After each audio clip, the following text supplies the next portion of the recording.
button on my fob broke. The lock works, and the unlock the trunk works, and the alarm works, but not the unlock button. You can unlock the unlock button by using a sharp device to punch the button like this. We're going to fix this. The case can be opened with a coin or a screwdriver. When you do this, you want to turn the case over and keep it oriented, and take the electronics out, and you'll find that the buttons come with it. Just peel the buttons off, and there's two fixation points here and here. So we're going to keep the electronics oriented the way we took them out. You can see the battery.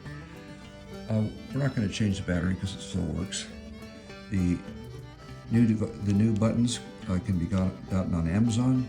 They come in pairs. This was like $6 for the pair.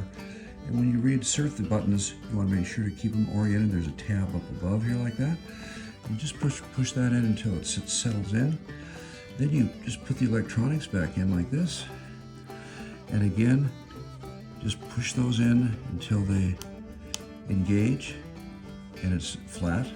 Now, you want to turn the key on the top of the electronics like this, and then you want to engage distally right here, and then hold that, and then push down here like that.